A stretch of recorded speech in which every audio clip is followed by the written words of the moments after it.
Esta emisora les da la bienvenida al programa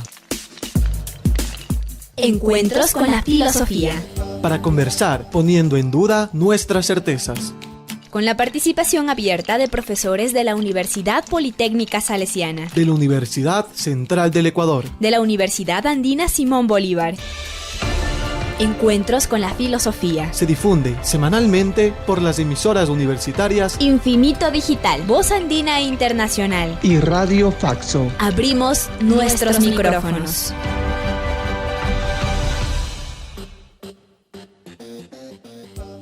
Bienvenidos y bienvenidas al programa semanal Encuentros con las Filosofías. Les saluda Edison Aguilar. Es un gusto volvernos a encontrar a una serie temática de Encuentros con las Filosofías.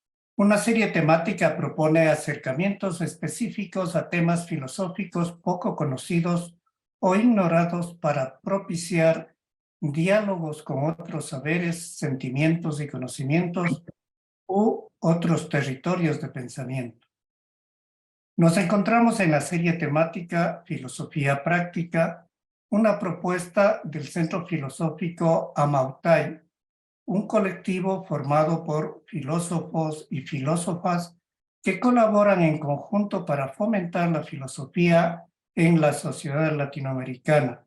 Su objetivo principal es acercar los temas de debate filosófico a audiencias más amplias y desean desafiar la rigidez de las fronteras que a menudo impone la filosofía académica. Saludo a Tito Chela en la cabina de Radio Voz Andina Internacional. Con una cálida bienvenida recibimos al invitado de esta semana, Rafael Chávez Lioay. Él es licenciado en Filosofía y Pedagogía por la Universidad Politécnica Salesiana, Quito, Ecuador. Docente en la Unidad Educativa Particular Bilingüe Cardinal Spillman, Quito. Él es consultor filosófico del grupo Amautay. Con Rafael Chávez, integrante del colectivo Amautay, conversaremos acerca del método socrático como parte de la serie temática Filosofía Práctica. Bienvenido, Rafael. Buenas tardes, muchísimas gracias. Iniciamos este encuentro acerca de la temática el método socrático. Le preguntamos a Rafael Chávez, ¿de qué trata el método socrático? El método socrático es la forma en la que Sócrates vivía su filosofía. Si bien es cierto, Sócrates tenía todo un aparataje filosófico que lo sostenía detrás, el método fue lo que más le hizo sobresalir en la filosofía, ya que este método es revolucionario hasta cierto punto en la época en la que se dio, ya que tenemos que ver que Sócrates viene a ser como un punto de quiebre en la filosofía que se estaba llevando a cabo hasta ese tiempo. Entonces, el arjé, que era la pregunta por el principio primero, se estaba viniendo abajo porque venía una nueva revolución del hombre, del ser humano, como punto específico de la filosofía. Es aquí cuando Sócrates adquiere especial relevancia, ya que su método es desafiante, su método no es a lo que se estaba acostumbrado. Incluso en esa época, y me atrevería a decir en las posteriores, hasta llegar a la época contemporánea en la que nos encontramos. Por eso este método es esencial para la filosofía, el desarrollo de la filosofía occidental, me atrevería a decir. Bien.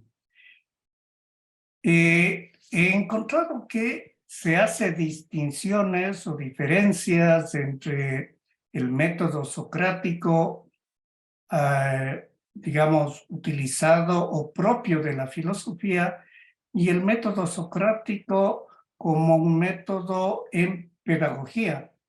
¿Cuáles serían las diferencias o cómo distinguirlos o son lo mismo? Yo creo que tiene una base metodológica compartida. No podríamos decir que son lo mismo, pero sí comparten muchas de las características. Tal vez en la aplicación está la distinción. Entonces, si podemos hacer una distinción en filosofía y pedagogía, entonces el método socrático para la filosofía sería un modo de hacer filosofía. un modo de vivir la filosofía y un modo de practicarla. Ahora, si queremos aplicar este método socrático desde la filosofía y arrastrarlo hacia la pedagogía, es una forma de interlocutar con los alumnos de manera que sea mucho más participativa una clase, que no sea tan monótona y la típica clase en la que el profesor es el que tiene todo el poder, todo el conocimiento y lleva a cabo la clase y los alumnos solo son simples recipientes en los cuales el profesor vierte su sabiduría. Entonces, rompe este modo esquemático de ver la educación, ¿no? Entonces, ahora, si se quiere aplicar un método socrático en el aula, que de hecho se puede aplicar desde los primeros años de educación básica hasta incluso maestrías y posgrados, eh, se trata de ponerse al nivel de la sabiduría y compartirla. Entonces, ya no es una relación vertical, sino más una relación horizontal, en la cual los interlocutantes buscan llegar a una verdad. Bien, entonces, sí, ¿cómo nos describiría, si se quiere, como procedimiento, como paso a paso, cómo se lleva adelante el método socrático? Yo creo que, como ya lo mencioné, es una forma de vivir la filosofía, ¿no? Entonces, cabe destacar que Sócrates era adelantado a su tiempo, tal vez, y por eso le causó este método muchos problemas en Grecia.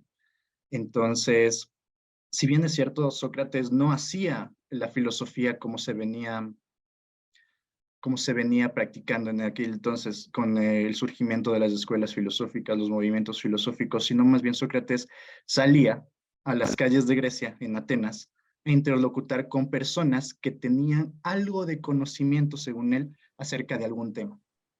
Entonces, yo creo que se parte el método socrático de tener un tema. La primera parte. Tenemos un tema, queremos saber algo acerca de algo. Entonces, queremos saber un X. Ya vemos en los diálogos socráticos que topa temas de qué es la valentía, qué es el amor, qué es la amistad, qué es el deber. Entonces, tenemos un tema. Entonces, primero es definir qué es lo que se quiere saber. Entonces, tenemos el tema. Lo que hacía Sócrates era salir a las calles a buscar personas, entre comillas, entendidas en ese tema. Entonces, el segundo paso, que me parece uno de los más importantes también, que es dialógico. O sea, es directamente conectar con una persona. Entonces, el diálogo es el punto clave de esta metodología, de este método. Entonces, al momento de entablar un diálogo, esta persona, que es claramente el interlocutor, tiene que tener algún conocimiento sobre el tema. Sócrates escogía muy bien a sus interlocutores, tal vez con un poco de picardía también, porque el método socrático cuando se creó con Sócrates era muy irónico, ¿no? Porque Sócrates quería hacer ver que la verdad no es algo que se posee tal cual. Entonces, se acercaba a la persona, ¿no? Y era un entendido, entonces quería saber qué es el amor, qué es la pasión, qué es el deber, qué es la valentía. Entonces, estas personas que eran como políticos de la época, sofistas, le encantaba interlocutar con sofistas para hacer ver su incapacidad de llegar a la verdad tal cual como ellos lo sostenían. Le proponían las preguntas, ¿no? Entonces, de ahí viene el concepto de ignorancia socrática, de saberme como que yo no sé y que quiero saber. En cierto modo tiene como dos perspectivas, entonces está bien, en realidad no lo sé, y quiero saber en realidad, pero sé que esa persona me puede ayudar a llegar al saber. Ok. Entonces interlocuta con la persona, le hace la pregunta y aquí viene esta ironía socrática que hasta ahora es muy cuestionada, ¿no? Y tal vez en la pedagogía, como sosteníamos antes, tal vez no se pueda aplicar en demasía. Pero esta ironía con la que le preguntaba, oh, gran sabio, tú que sabes de este tema, explícame, ¿qué es la valentía? ¿Qué es el amor? Entonces, la persona respondía y Sócrates trataba de profundizar cada vez en el tema, profundizaba más, pregunta, más pregunta. Y llegaba a un punto en el que, bueno, según el entendido, se solucionaba esta pregunta que Sócrates mantenía. Sin embargo, Sócrates es desafiante y mediante su propia ignorancia vuelve a preguntar, y quiero saber acerca más de este tema. Y sigue haciendo preguntas, pero las preguntas se van haciendo cada vez más, en cierto sentido, desafiantes para el conocimiento que aseguraban tener los interlocutores. Entonces, estas preguntas desafiantes tienen el tercer paso que creo que es dentro del método socrático importante, que es de hacer ver que no se tiene una verdad absoluta, o hacer ver que se cree que tiene una verdad absoluta con estas preguntas y esta ironía desafiante, ¿no?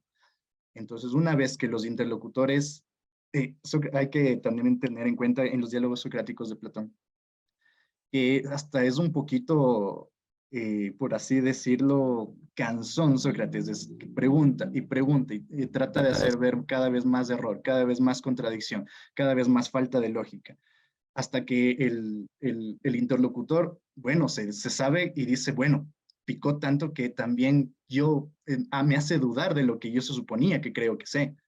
Entonces, y ahí es cuando el interlocutor, en la mayoría de los diálogos, se sabe ignorante también. Entonces, bueno, entonces, ¿qué podemos hacer? Entonces, esa es la siguiente parte. Y ahora, en cambio, llega a la mayéutica. Si bien este paso del método socrático tiene otra parte que es la mayéutica, que es también hacer parir la verdad.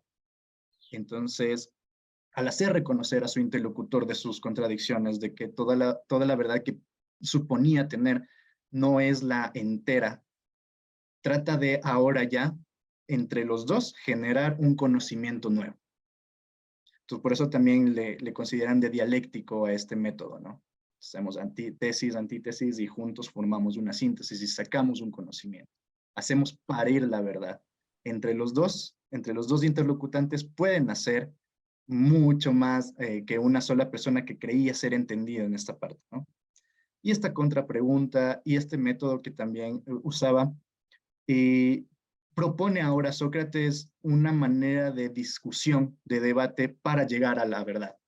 Entonces, y aquí creo que es el siguiente punto que quisiera defender en el método socrático, que es los experimentos mentales o las propuestas de analizar un tema en profundidad con ejemplos.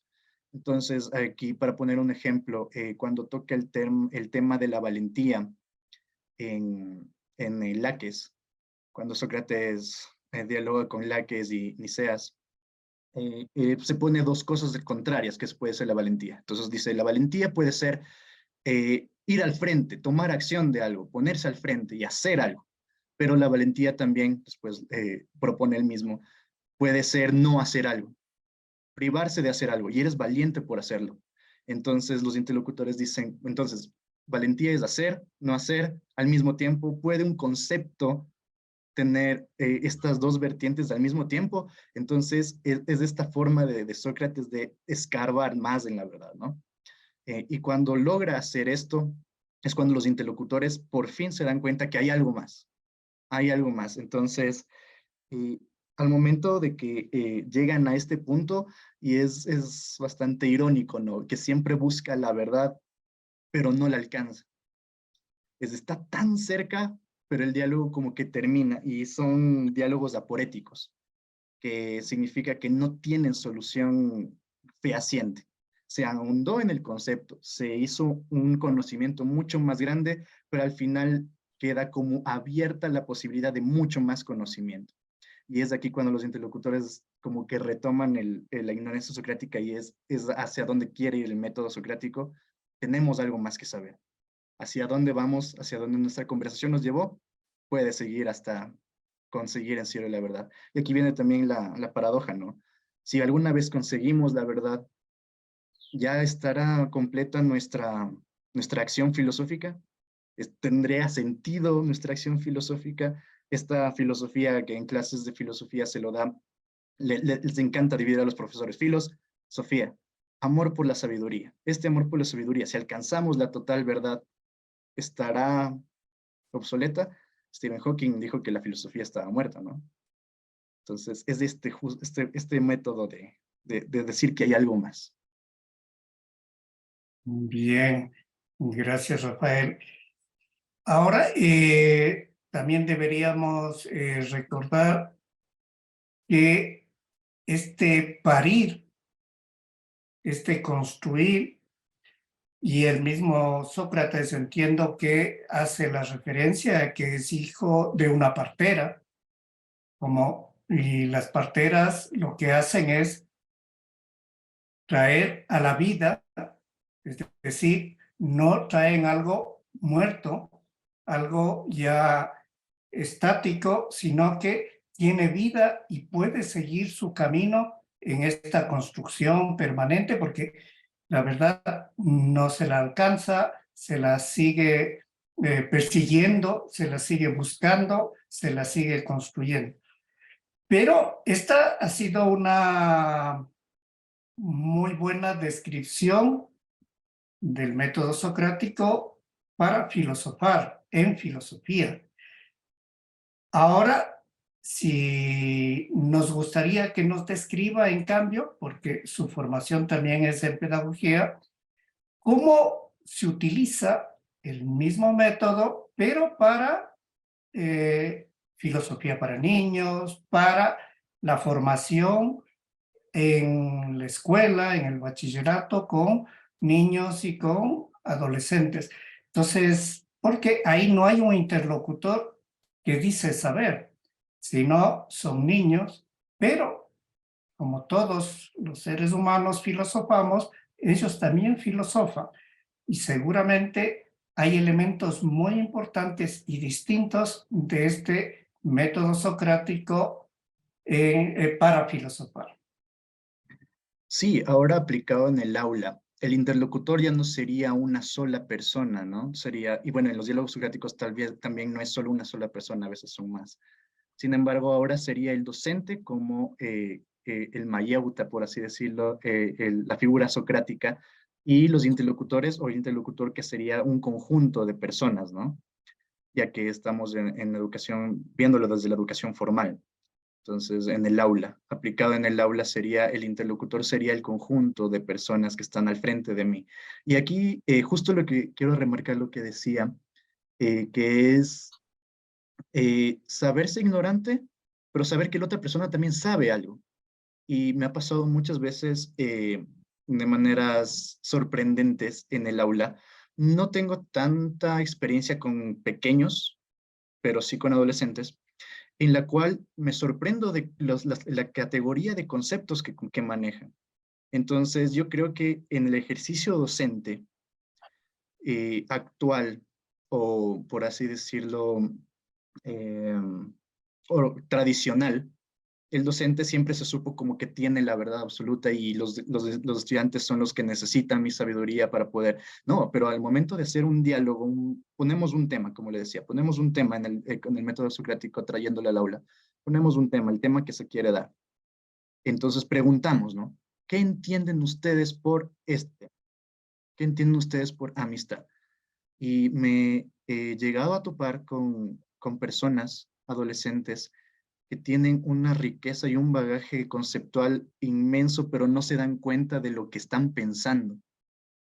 Entonces, ellos tienen la idea y tratamos de, nosotros ya como docentes, de hacerles participar, hacer parir la verdad, que digan lo que se supone que saben, y vamos armando, ¿no? Vamos armando el armatoste conceptual con todas las participaciones, lluvia de ideas, y tratamos de armar en conjunto el tema. Sin embargo, es cierto que siendo profesor tiene que tener una guía más fuerte de los conceptos, ¿no? Entonces, por eso ahí viene la chispa del método socrático, de no hacer perder el interés del interlocutor. Porque si uno se pone a hablar en conceptos tan alejados de la realidad, los estudiantes efectivamente se van a aburrir. Entonces, este método es lo que nos ayuda a que no se aburran porque ellos son participativos.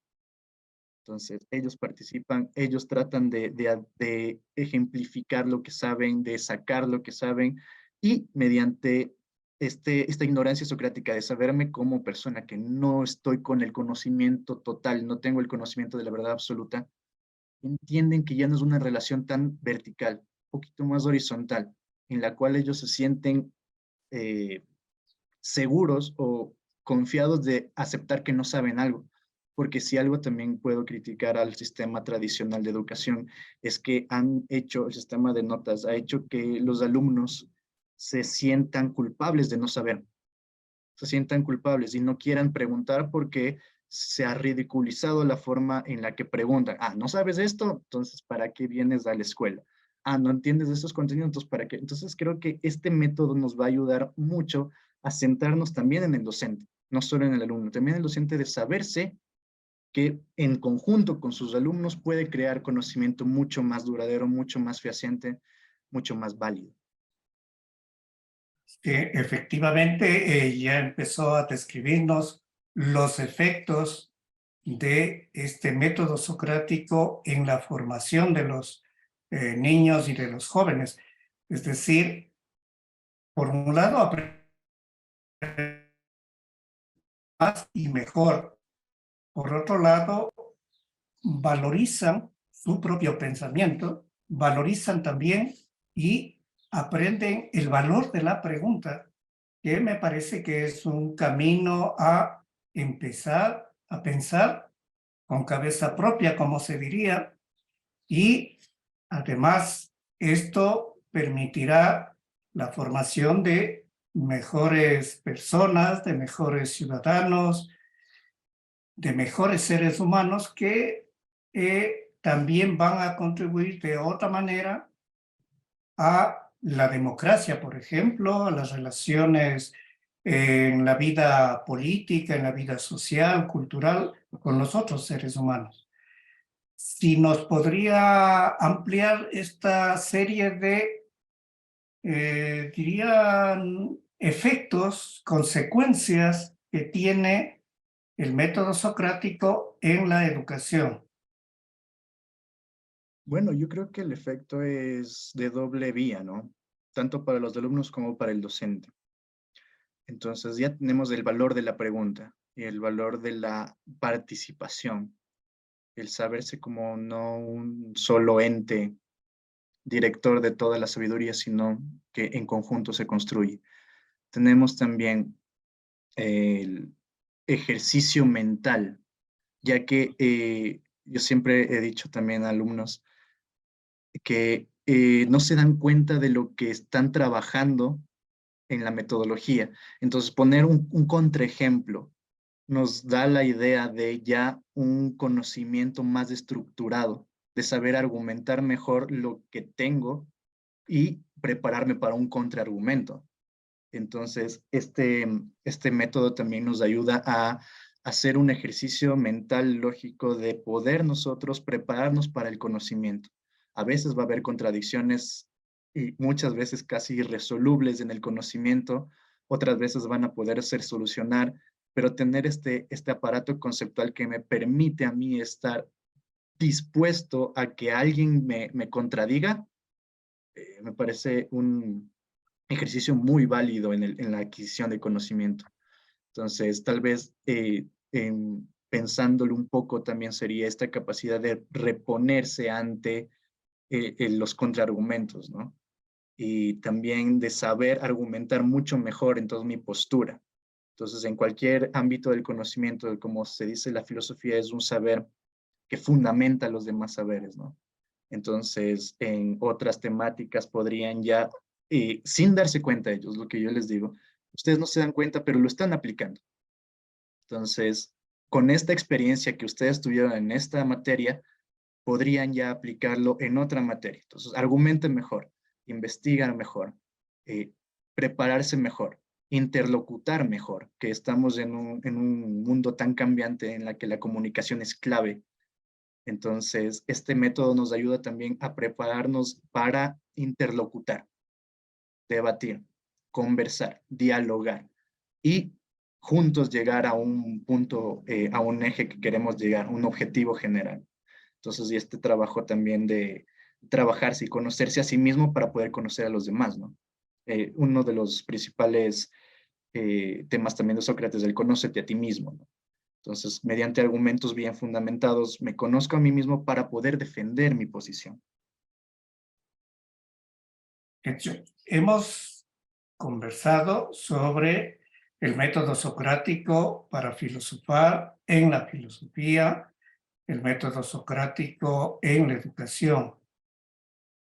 Este colectivo Amautai también quiere dirigirse a el resto de personas, los que no son ni docentes de filosofía, ni filósofos profesionales, y tampoco están en las aulas. Entonces, para la vida práctica, ¿cuál sería el uso o cómo se podría aplicar el método socrático? Yo creo que el método socrático lo aplicamos en la vida cotidiana sin darnos cuenta, como vuelvo a repetir. Este cliché de la filosofía que siempre hay en, bueno, en distintos contenidos audiovisuales escritos de que, ¿qué entiendes por? Que siempre el filósofo nunca está contento con una definición. Y si ustedes pueden regresar a sus conversaciones entre amigos, a veces estamos tan metidos y es, ¿pero qué quieres decir con esto? ¿Qué quieres decir con lo que esto te pasó? Entonces tratamos de fundamentar un entendimiento conceptual mucho más fehaciente. Entonces, sin darnos cuenta, estamos haciendo un método socrático. Entonces, en las conversaciones de amigos, entonces tratamos de ahondar en lo que piensa la otra persona, ¿no? Y esto también he visto mucho en ahora los podcasts, ¿no? Que tratan de tocar un tema y desglosarlo hasta más no poder, con anécdotas, con conocimientos, con situaciones jocosas, pero siempre llegando a desglosar un concepto mucho más a fondo. Esa sería la manera en la que se aplica en la vida cotidiana. Sin embargo, ahora tocando el tema del acompañamiento filosófico, que es una de las principales ramas de Amautai, es ser este mayauta que acompaña a una persona que tiene entreversados sus conceptos. Entonces, se trata de, mediante el diálogo, y tampoco de ponernos en una posición vertical, ya que muchas veces van a tratar de ejemplificar lo que sienten, lo que piensan mediante conceptos y que me digan lo que tengo. No, más bien el acompañamiento filosófico es que cada persona, mediante el diálogo y el acompañamiento de una persona que está entendida en este tipo de metodología, pueda resolverse a sí mismo. Entonces, mediante la pregunta, la contrapregunta, aclaración de conceptos, saberse ignorante, saberse que estamos en busca de algo más, la persona puede resolver sus conflictos, resolver sus conceptos inconclusos. Y, bueno, esta parte del método socrático también que dejar abierto su conocimiento, dejar abierto su horizonte conceptual. Listo. ¿Cuáles serían sus sugerencias, sus recomendaciones para alguien que quiera profundizar, ampliar sus conocimientos acerca del método socrático? Pueden ser recomendaciones audiovisuales o textos, libros, no sé, novelas también, al menos en filosofía para niños, eso es lo que recomiendan. Cuentos, claro, los cuentos. Está en la fundación, se me fue ahora el nombre, pero es Filosofía para Niños, que trata de tocar temas específicos de la realidad con cuentos. Sí, yo creo que, y para personas que quieran adentrarse más en este método y en saber cómo funciona, yo creo que los diálogos socráticos son imprescindibles. Entonces, los diálogos como Laque, Escritón, el Fedón, Menón, Hipias Mayor, Hipias Menor, que la gente piensa que es un poco complejo, pero sin embargo, al momento de adentrarse se puede aprender mucho y también llegar hasta la apología de Sócrates, de descifrar a este personaje casi hasta mítico, ¿no? De la filosofía mediante estos escritos de Platón, que Sócrates no escribió nada nunca, sino Platón los recogió mediante su vivencia con su maestro. También, pues, tal vez algo más digerible como los escritos del profesor Oscar Brennifer, tiene un libro que se llama Filosofar como Sócrates, que es el acercamiento a esta filosofía y a este método. Muchas gracias, Rafael Chávez, que estamos acercándonos ya al final de este encuentro, de tal manera que lo que nos gustaría cerrar esto sería, ¿qué otros conceptos, métodos o términos se relacionan con método socrático? Yo creo que el experimento mental es clave. Hacer estos tipos de experimentos en los cuales la persona pueda desligarse un poco de las trabas físicas, ¿no? Y poder pensar en situaciones que le permitan conceptualizar mucho más. Yo creo que la claridad conceptual también sería un eje principal que acompañaría el método socrático, el análisis, la síntesis como métodos filosóficos, la historia de vida que se trata en filosofía práctica, de cómo nosotros concebimos lo que nos pasa y lo que sabemos. Entonces, hacerlo como consciente, todas estas cosas. Yo creo que estos serían los ejes que acompañarían a la metodología de un mayeuta, de una persona que aplica el método socrático. Concluimos este encuentro semanal con la filosofía con nuestro agradecimiento al invitado de esta semana, Rafael Chávez, a ustedes, Radio Escuchas, y a Tito Chela en la cabina de Radio Voz Andina Internacional. Recuerde, recibimos sus comentarios y sugerencias al correo electrónico encuentrosconlafilosofía@gmail.com. Hasta el próximo encuentro con la filosofía. Agradecemos su sintonía a Encuentros con la filosofía. el programa que impulsa el filosofar como acción compartida desde las radios universitarias. Les invitamos a compartir las próximas emisiones de Encuentros con la filosofía por esta emisora.